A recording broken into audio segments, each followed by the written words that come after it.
Chef जैसे आपने भी शिप में जॉब की है, मैंने भी शिप में जॉब की है। तो उस समय एक सिनेरियो होता था कि भाई जो भी शिप में जॉब करेगा इंडिया में वापस आएगा उसको जॉब नहीं मिलेगी। ठीक है, तो थिंक आई फील मतलब कि, और अभी हम लोगों को लगता है कि ऐसा ही है, बट मुझे लगता है कि मैंने वहां से जो सीखा तो वो मैं अभी तक लोगों को बताता हुआ आ रहा हूँ। ठीक है, और वहां से आने के बाद मेरे को खुद इतने ज्यादा चेंजेस हुए, चाहे वो मॉनेटरी वाइज हो, ठीक है, चाहे मेरे स्किल वाइज हो या पर्सनैलिटी के ऊपर हो, तो उससे मुझे प्लस ही हुआ है, मुझे फायदा ही हुआ है। तो अब भी लोगों के मन में मतलब कि इस तरीके से आता है स्टूडेंट्स के मन में कि भाई मुझे शिप में नहीं जाना चाहिए, शिप का जो एक्सपीरियंस है काउंट नहीं होता है। तो सर इसमें आपका पॉइंट ऑफ व्यू क्या है? सी, मैं जो भी बोलने जा रहा था आपने ऑलरेडी बोल दिया है। शिप का जो एक्सपीरियंस है, जो एक्सपोजर है, वो इट्स यूनिक। यूनिक मतलब वैसा एक्सपीरियंस आप दूसरा कोई इंडस्ट्री में नहीं मिलेगा आपको, या होटल्स में भी नहीं मिलेगा, क्योंकि वहाँ का माहौल एक अलग है। एक तो है आप कॉन्ट्रैक्ट पे जाते हो, so to give you little more detailing, आप चाहे 6 महीने की कॉन्ट्रैक्ट में जाइए या 4 महीने की या 10 महीने की कॉन्ट्रैक्ट में जाइए, आपको वीकली ऑफ नहीं मिलता है। आपको वीकली ऑफ नहीं मिलता है, ठीक है। और आप 9 घंटे की जगह कभी 10 घंटे भी काम कर लेते हैं। वहाँ पे साफ सफाई बहुत है, कायदे कानून है, right, dos and don'ts are there, discipline is very very serious. Captain of the ship has to take lot of decisions, फिर आपकी पब्लिक हेल्थ इंस्पेक्शंस होती हैं। सो शिप का माहौल एक अलग है, और आप इतने स्पेसिफिकेशंस से आप इंग्रेडिएंट्स ऑनबोर्डिंग करते हैं, और आपके पास स्टॉक होना चाहिए to last you for 20 days 30 days, क्योंकि अचानक कुछ हो गया, शिप में गड़बड़ी हो गया, तो आप बीच समुंदर में आपको खाना भी बनाना है, खाना भी है, और 3,000 से 5,000 की जो स्टाफ कम क्रू एम्प्लॉयज जो भी आप बोलते हैं, इतने लोगों के लिए आपको खाना भी बनाना है। So you should have sufficient stock. So storing is also a part of the kitchen team. Executive chef has to take care of the storing. फिर फूड कॉस्ट की टेंशन होती है, क्योंकि फूड कॉस्ट हर पैसेंजर एक अलग अलग मतलब ticket खरीद के आता है। कोई डिलक्स क्लास में होता है, कोई प्रीमियम क्लास में होता है, कोई गोल्ड क्लास, कोई सिल्वर क्लास, ऐसे अलग अलग क्लासेस में अलग अलग खाना बनता है उनके लिए। लेकिन आपको फूड कॉस्ट के लिमिट्स में काम करने के लिए ही आपको रखा जाता है, और आपकी तारीफ होती है, आपकी रिवॉर्डिंग उसी में आता है। So these are few things you maintain, and the numbers are not less. यहाँ पे 3,000 से ऊपर आजकल इतने बड़े बड़े शिप्स आ रहे हैं, 5,000 के भी गेस्ट लोग आ रहे हैं। द पैसेंजर्स आर 5,000 प्लस, उनको देखभाल करने के लिए आपके पास 2,000 क्रू मेंबर्स हैं, यानी कि पूरा मिला के 7,000 लोग भी हैं, वैसे शिप्स आ रहे हैं। So ships learning is a strength by itself, it is an add on strength. और यदि कोई इस सोच में है कि शिप से हम वापस आएंगे तो इंडिया में कोई नहीं लेगा, दोज डेज आर गॉन। ठीक है। तो रियली गॉड। आप, हाँ, वो दिन गए। मैं जब आया था मुझे भी ऐसे बोला गया था, आपके यहाँ तो रेडीमेड मिलती है, आपके यहाँ तो बोलोगने सॉस कैन में आता है, आप तो कैन खोलते हो डाल देते हो, बोलोगने सॉस बन जाता है। हम तो इंडिया में चॉप्ड अनियन चॉप्ड सेलेरी से स्टार्ट करते हैं बोलोगने सॉस बनाने के लिए। तो इस तरह के एक थॉट प्रोसेस होता है। लेकिन आज आप इंडियन किचन में देखिए, आपकी मायोनेज भी रेडीमेड आती है, आपका फ्रेंच फ्राइज रेडीमेड आता है, राइट, आपके पास बारबेक्यू सॉस रेडीमेड आता है, चाहे तो एवरीथिंग कम्स रेडीमेड। इसलिए आ रहा है क्योंकि we are minimising the skill at the kitchen level, and we want to make things simplify so that we can cater more people, we can optimize the working hours of the people, right? And so considering all the things, this is the way forward now, right? And there is consistent, actually बाहर से लेके आने का मायनेस में आपके advantage ये भी है कि the product is consistent। आप घर पे मायनेस मतलब इन हाउस माइनस बनाएंगे, कभी हाँ स्प्लिट हो जाता है, कभी किसी में ज्यादा विनीगर चले जाता है, कभी किसी में ऑयल चले जाता है। So all these things one has to face. So a lot of measures and steps which we are taking in the existing kitchens, present day kitchens, is what we have done few years back on the cruise ships. So chef को एक chef एक, की हाँ पहचान होती हाँ, है cruise में आने से। करेक्ट है, करेक्ट शेफ, करेक्ट शेफ, बिल्कुल सही शेफ। शेफ एक क्वेश्चन मेरे दिमाग में यहाँ ये भी आ रहा है, जैसे मान लीजिए जो भी हमारी एजुकेशन है, चाहे मैं एक डिग्री कर रहा हूँ, डिप्लोमा कर रहा हूँ, 3 साल का, 1.5 साल का, 2 साल का, ठीक है, तो जहाँ पे भी जो सबसे ज्यादा जिस पॉइंट को पकड़ा जा रहा है वो पकड़ा जा रहा है कि हमको रेसिपीज बनानी सीखनी है, ठीक है ना। इवन जो स्टूडेंट्स हैं, इतने ज्यादा हम लोग यूट्यूब पे वीडियोस लगा लो या कोई शेफ्स के शो लगा लो, हम लोगों को लगता है कि भाई एक्चुअल में जो मेन मेन काम जो शेफ का है वो खाना बनाना है। ठीक है। बट जब वही चीज हमारे दिमाग में होती है और हम लोग कॉलेजेस में जाते हैं या हम इस कलनरी जर्नी को स्टार्ट करते हैं, लेकिन जब हम एक्चुअल ग्राउंड पे आते हैं, हम लोग होटल्स पे जाते हैं, तो आपको ये कंप्लीटली डिफरेंट होता है। वहां पे रेसिपीज तो बहुत बाद में आ रही है, उससे चीजें पहले बहुत सारी आती हैं। तो उस चीज पे शेफ मैं तो सबसे ज्यादा चैनल पे वही डालता हूँ कि भाई आप बेसिक्स करो। मेरे पास मेरी जो मैंने 2003 में फाइल बनाई थी, अभी भी वही फाइल है और मैं उसी से अभी लोगों को पढ़ाता हूँ। तो 2003 से वो चीज हो रही है और अभी पता नहीं कितने साल यूज होगी। वहीं जो यंगस्टर होते हैं उनको लगता है कि भाई मुझे कोई बिरयानी में बना लूंगा तो मैं पता नहीं कौन सा शेफ बन जाऊंगा या मुझे कोई सीक्रेट रेसिपी पता चल जाएगी। तो शेफ इसमें क्या पॉइंट ऑफ व्यू है, और कॉलेजेस को क्या ऐसा कुछ ऐड करना चाहिए अपने करिकुलर में ताकि जो एक्चुअल में स्टूडेंट इस चीज को समझ पाए? It's a very very valid question chef.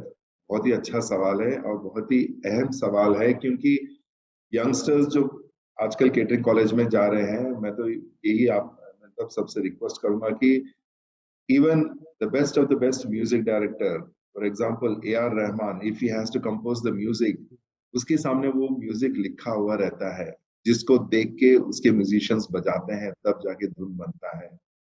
So even the best of the best chef, he want to create the best food, उसके सामने रेसिपी होना जरूरी है। उसमें ग्रामेज से लेके आपका पूरा प्रोसेस लिखा जाता है। एंड शेफ्स के पास जो रेसिपी होता है वो ये जिस तरह इलाबरेट होता है, जिस डिटेलिंग में होता है, तो उसमें ये भी बोलते हैं कि रीड बिटवीन द लाइंस, यानी कि दो स्टेप के बीच में जो रेसिपी के जो चीज छुपा रहता है ना, वो सिर्फ एक शेफ पहचान पाता है। वरना क्या, रेसिपी मैं न्यूज़पेपर में कल सुबह डाल दूं या चैनल में डाल दूं या नेट पे डाल दूं, हर कोई देख के बनाएंगे, लेकिन हर किसी का आउटकम जो होता है ना, द एंड प्रोडक्ट जो बनता है, अलग वो होगा। टेस्ट में अलग होता है। Look, feel, colour, consistent, everything will change. It is a मैं टॉर्च। आपको, हाँ, शिप में ही रफल वुल्फगैंग उनका नाम था, हमारे कॉर्पोरेट शेफ होते थे, तो वहां तो बहुत ज्यादा एकदम रेसिपीज एकदम बनती हैं और बिल्कुल रेसिपीज के हिसाब से है। तो वहां पे अगर कुछ रेसिपीज में गलती हो जाती तो उनका एक ही आंसर होता है, रेसिपीज जस्ट अ रेफरेंस। ये सिर्फ एक रेफरेंस है, जैसे कि आपने बोला ये टॉर्च है, सिर्फ आपकी गाइडलाइन है, ये नहीं कि आपको ऐसा ही करना है। ये नहीं हो कि आपकी चारों तरफ आग लग रही है और रेसिपी में लिखना है कि आपको 5 मिनट तक पकाना है, तब भी आप आग लगी पड़ी है और तब भी आप खाना बना रहे हैं। True, true, true, true. Yeah, recipes is a guiding force. It is a, it helps you, give you a complete process of how you have to proceed to reach that end product. उस end product बनाने के लिए आपको किस रास्ते से जाना है, किस steps को follow करना है, वो एक guidance है, rightly said. So one needs to read between the lines, यानी कि steps तो हम 5 डाल दें या 6 डाल दें हैं, उसके बीच में आप धीरे से पढ़ोगे तो आपको 12-15 स्टेप्स और निकल जाएंगे। राइट, तो राइस को बॉईल करो, उसको स्ट्रेन करो, लिखते हैं, लेकिन कभी कभी आपको खुद आपके तजुर्बे से आपको पता चल जाता है कि यार राइस को हम बॉईल कर रहे हैं, लेकिन कितने मिनट के लिए बॉईल करना है, किस कंसिस्टेंसी में बॉईल करना। यदि राइस कच्चा है, आई मीन राइस नया है या पुराना राइस हाँ है, जी, तो उसको पुराना है, पकने हाँ में हाँ। थोड़ा टाइम लगता है। तो आप इसीलिए आपकी सेंसरी राउंड जो होती है वो आपके दो उंगलियों के बीच में जब दबाते हैं राइस को, पका हुआ दवा, आप खुद डिसाइड करते हाँ, हैं ये 5 मिनट की सही, जगह 4 मिनट में पकता है ये rice. So these are few correct. decisions that a chef has to take on the ground, right? Otherwise वो रेसिपी फॉलो करते रहेगा, जैसे शेफ ने बोला आग लग रही है और आप बस रेसिपी पे टिके हो। करेक्ट है सर। और मोस्ट जो जो यंग शेफ हैं इसी चीज को फॉलो करते हुए फेल हो जाते हैं। ठीक है, अभी I was in 5 star hotel as a commis two in Delhi, the Park Royal, अभी इरोज है वहाँ, इरोज इंटरकॉन्टिनेंटल है। इवन मेरे अंकल वहाँ पे एग्जीक्यूटिव शेफ हैं, my uncle is executive chef there. और अभी अगर मैं बोलूँ उस समय पे हमारे साथ जो भी मैनेजमेंट हुए थे ना, जितने भी मैनेजमेंट ट्रेनिंग उस टाइम ज्वाइन करा था, उसमें से एक ही बंदा आई थिंक इंडस्ट्री में रह गया and he is also working as a sous chef only. उस समय उसने मैनेजमेंट ट्रेनिंग करा था और अब भी वो शू शेफ ही बन पाया, वो भी एक शिप में है वो। और इंडिया में आई थिंक मतलब कि उसने कभी ट्राई नहीं करा है। तो अभी हम लोगों को क्या लगता है कि हम रेसिपी सीख लेंगे या हम लोग मैनेजमेंट ट्रेनिंग हासिल कर लेंगे कुछ बच्चों के कि भाई मैं मैनेजमेंट ट्रेनिंग करूंगा तो क्या मैं जल्दी शेफ बन जाऊंगा? ठीक है, तो अभी मेरा आंसर रहता है कि आप जल्दी तो बन जाओगे, वो आपकी लिमिट नहीं है और उससे आगे आपको जाना है। बिल्कुल बिल्कुल। हाँ, What I believe in is everything that goes fast, which also comes down fast, fast. right? So it takes time, and you I mean kitchen specially is a place, मतलब ऐसी जगह है जहाँ पे आप जब तक अपनी फुल मेहनत डाल के एक्सपीरियंस के साथ ग्रो नहीं करेंगे तो आप वहां टिक नहीं पाएंगे ऊपर जाके। सो अभी शेफ जैसे हम हमें जो भी कॉलेजेस में सिखाया जा रहा है, ठीक है, और आपने इतने सारे होटल्स के आप शेफ रहे रहे हैं या इतने सारे बिजनेसेस को आपने कंसल्ट किया है, अभी आप मोस्टली जितने भी बिजनेसेस आप देखेंगे ना, उनके जो ऑनर्स होते हैं, उनके फाउंडर तो शेफ नहीं होते हैं। हमारे मतलब कि हमारे जो सेक्टर को या शेफ लोगों को मिलनी, हम लोगों के दिमाग में कभी ऐसा डाला नहीं जाता कि भाई तुमको एक चीज को बिल्ड करना है, ठीक है, चाहे वो एजुकेशन सेक्टर में हो जाए, चाहे चाहे हमारे रेस्टोरेंट्स ओपन करने में हो जाए। तो ऐसा क्यों है? वहीं आप देखोगे जितने ज्यादा जिसके रेस्टोरेंट्स हैं या क्लाउड किचन है, वो सारे के सारे इंजीनियर्स बैकग्राउंड से हैं या डॉक्टर्स हैं वो लोग, या वो बड़े बड़े मतलब कि बड़ी पोजीशंस पे हैं, ठीक है, मतलब कि शेफ लोगों को तभी हम लोग थोड़ा नीचे ही समझते हैं अभी भी हम लोग यहाँ पे, ठीक है। अब यहाँ पे जिसने उस फील्ड की एजुकेशन ली है, मैंने होटल मैनेजमेंट किया है, तो मेरे सक्सेस के चांसेस तो ज्यादा होने चाहिए, बट मैं वो क्यों नहीं कर पाता हूँ? okay, I'll tell you something. I have also had this opportunity to work with MBA graduates and engineers, software engineers जो अपने प्रोफेशन छोड़ के आके रेस्टोरेंट स्टार्ट किए हैं, ऑल दैट। लेकिन मुझे एक चीज एहसास होता है, शेफ्स जो होते हैं they are very passionate about their food, they are very emotional, right, they love to see their guest happy. कोई भी गेस्ट मेरे रेस्टोरेंट से दुखी होके जाता है तो मुझे थोड़ा सा दर्द होता है कि ऐसे मैंने क्या गड़बड़ कर दिया जो उसको खाना पसंद नहीं आया या अनहैप्पी किया। हाँ, सो वेरी इमोशनल। हम दिमाग से कम सोचते हैं और दिल से ज्यादा सोचते हैं। हाँ, हाँ जी, That हाँ is जी, the correct. definition of a chef for me, ठीक है। So हाँ, we have our strengths, so this हाँ, is something very very good, every chef has it, right? At the same time there are few chefs who took a different route, an additional route जिसमें आप P&L जो होता है यानी profit and loss, वहां पे हाँ, बिजनेस बिल्डअप करने के लिए भी आप पार्टनरशिप करते हैं फाउंडर्स के साथ। हाँ जी, फाउंडर्स आपको इसीलिए लाते हैं क्योंकि end of the day the product is in your hands. आप बेचते क्या हो बिजनेस में? खाना बेचते हो, और खाने के पीछे कौन है? शेफ है। तो chef is definitely the backbone. उनके पास क्या है? बिजनेस बिल्ड करने का एक्सपीरियंस है। ये जो हाँ जी, जुगलबंदी है, ये जो तालमेल आपके साथ सेट होता है, तो उनकी हाँ, खूबियां हाँ, और हाँ, आप मिलके जो मिश्रण तैयार होता है, दैट हाँ, इज हाँ, what will take you to the heights, हाँ, हाँ, राइट। हाँ, चाहे मूवी को देख लो, 80% डायरेक्टर की होती है या 50% एक्टर्स का होता है या कभी म्यूजिक डायरेक्टर का होता है, कुछ भी होता है। It's a complete basket, it's a complete package जिसके साथ आप ग्रो करते हो, जिसके साथ सक्सेस होता है। सक्सेस में यदि आपके founders are not from the kitchen background but still they have taken the decision to come forward and start a restaurant business, जबकि उनको मालूम नहीं है रेस्टोरेंट के बारे में, हाँ, तो हाँ उसमें जी, आप अपना योगदान देते हैं, वो अपना, उनको ये मालूम है कि बिजनेस को कैसे ग्रो करना है, कैसे कहाँ करते हैं? कैसे खर्च हो रहे हैं, कहाँ हमारे पैसे बचत हो रही है, कहाँ हमारे पैसे बन रहे हैं, प्रॉफिट बन रहा है। So considering all this, it's a very good mix of two talents, two skills, you bring it together and grow it. So ये नहीं बोल सकता हूँ कि शेफ इस दिशा में नहीं सोच रहा है। अमेरिका में हो या इंडिया में भी आजकल most of the founders and people have started restaurants are also chefs, जिनके करेक्ट। पास वो कॉन्फिडेंस आ जाती है, जिनके पास वो ग्रोथ की एक सक्सेस फॉर्मूला मिल जाता है, वो करते हैं। और कुछ लोग रिस्क लेना चाहते हैं जो शेफ के बाद आके वो रेस्टोरेंट स्टार्ट करना चाहते हैं। जैसे मेरे पास आज के डेट में पिछले 30 साल में से बहुत से लोग आके बोलते हैं, शेफ आप अपना रेस्टोरेंट क्यों नहीं स्टार्ट करते, आप अपना बिजनेस क्यों नहीं स्टार्ट करते हैं। So there are few strengths I have it and there are few strengths when my partner has it, so I think it is a success formula altogether. Great sir, great great chef. Next question हम लोग लेंगे जो कि finance के बारे में है। Colleges में हमें कोई फाइनेंशियल एजुकेशन नहीं दी जाती है।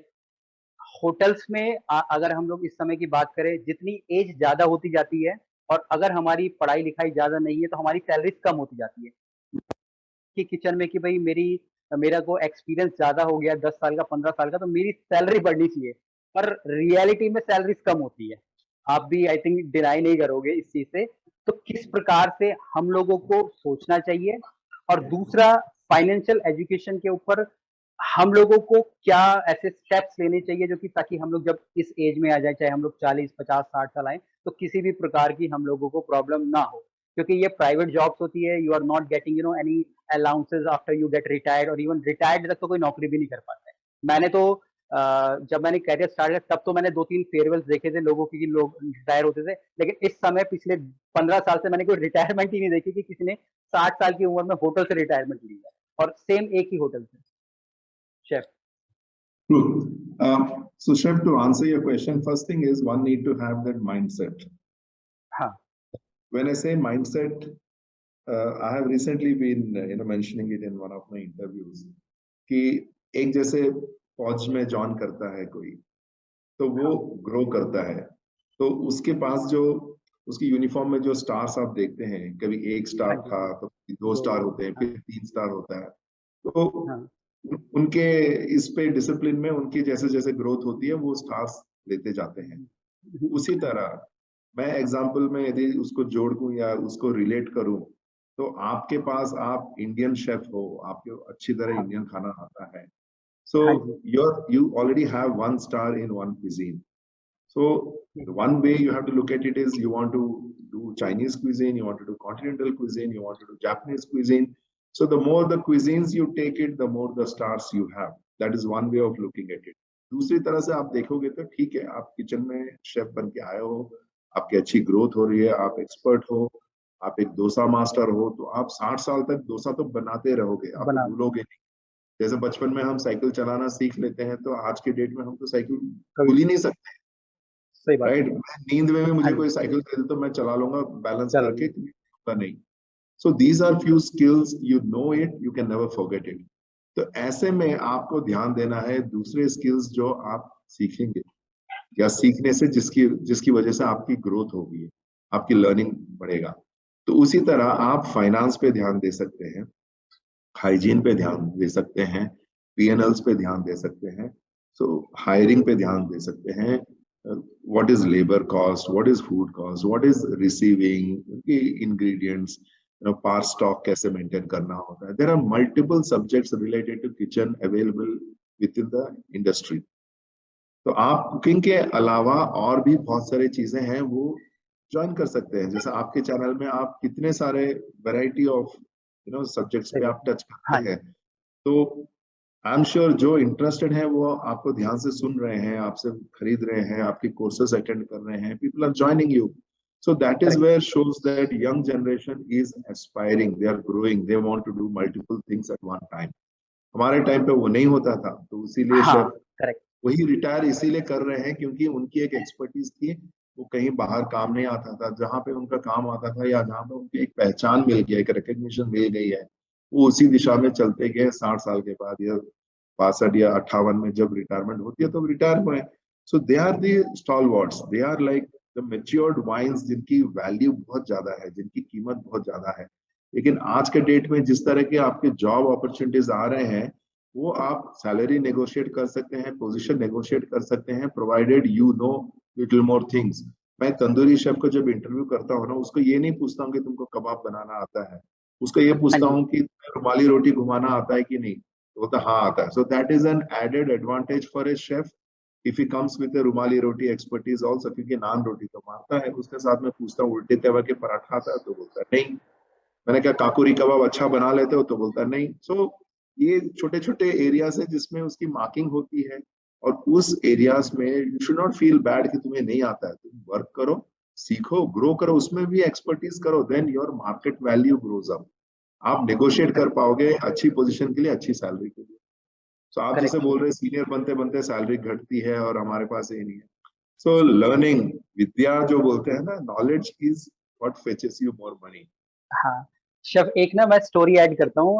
I was executive suit chef 2015 और 16 इन अ होटल मसूरी में मैं था, मोज़ेक होटल। सो एग्जीक्यूटिव शेफ नहीं था, मैं ही रन करता था। तो अभी जो भी वहाँ स्टाफ था सारा का सारा गढ़वाल से था, ठीक है? तो मेरा आदत है कि भाई मेरे को तो करना ही करना है, किसी को नहीं करना तो मेरे को कोई मतलब नहीं है, ठीक है? तो आई टीचेस देम कि भाई किस तरीके से बुफे सेटअप करना है, क्या सेटअप करना है। तो one of my कॉमी one from Indian he said, chef अभी आप हो ना यहाँ पे, तो तब तक ये हो रहा है, जिस दिन आप जाओगे ना कोई नहीं करेगा ये इस चीज को। तो मैंने कहा हाँ, तो मैंने कहा मैं कर रहा हूँ ना, तो जब तक मैं हूँ मैं वही चाहूंगा, जब तक मैं हूँ तब तक हो, उसके बाद का मुझे पता नहीं है, क्योंकि ना और मैं उसके बाद उस चीज के लिए रिस्पॉन्सिबल हूँ। ठीक है? तो अभी बीच में अभी सेम बंदे कनेक्टेड हैं, लोग व्हाट्सएप पे मैसेजेस करते हैं, तो अभी मैं उनको वही मतलब कि अभी भी वही बता रहा हूँ कि आप देखो, आपकी जो सोच थी, उस सोच से आप कहाँ पहुंच पाए, और जो हमारी सोच थी कि भाई कुछ नया सिखाएं, और कोई देख ना रहा हो, हमको अपना काम करना है, ऊपर जो बैठा पड़ा है वो देख रहा है कि आप कर रहे हो, ठीक है? आप उस चीज को कर रहे हो, आपको उसके रिजल्ट आने ही आने हैं, आज नहीं तो कल आएंगे, कल नहीं तो परसों आएंगे, नहीं तो उसके बाद आ जाएंगे। When I started my channel, जब ये चैनल स्टार्ट करा, even I don't know how to record, मतलब कि कुछ नहीं मालूम था, इवन आई डोंट नो। और अगर आप देखोगे 1800 वीडियोस हो गई है हमारे पास। अभी हम लोग जैसे गवर्नमेंट ऑफ इंडिया की, मैंने बोला कि हम लोगों ने उनके लिए काम करा, या बहुत सारे ऐसे ब्रांड्स है जो कि हम लोग डायरेक्टली इनडायरेक्टली उन लोगों को प्रमोट करते हैं। तो अभी वो यही देख के आ रहे कि भाई भाई ये लोग रुक क्यों नहीं रहे हैं, ठीक है ना? मतलब कि कहीं ये लोग स्टॉप ही नहीं हो रहे हैं। अभी कोई अगर कोई कुकिंग वीडियोस भी बना रहा है, उसको 10 साल लग जाएंगे 1800 वीडियोस करने में, ठीक है ना? विद इन 2 ईयर, 2 साल के अंदर हम लोगों ने 1800 वीडियोस क्रिएट कर दिया। और ये नहीं कि वो टॉपिक रिपीट हो रहे हैं, हर एक बार नई चीज है। तो उसमें ना पैशन दिखता है, और जो लोग आपको देख रहे होते हैं उसमें हर तरीके के हैं, चाहे स्टूडेंट है, इन्वेस्टर्स हैं, बिजनेस ओनर्स हैं, तो वो फिर आपको लोग वहां से पिक करने लग जाते हैं। तो मेरा तो यही मानना है कि आपको कोई देख रहा है नहीं देख रहा है, आप वो छोड़ो, आपको जो आता है वो आप करो, और करते ही रहो, तब तक कि आपको एक तरीके से सक्सेस ना मिल जाए। बिल्कुल बिल्कुल, आई एग्री।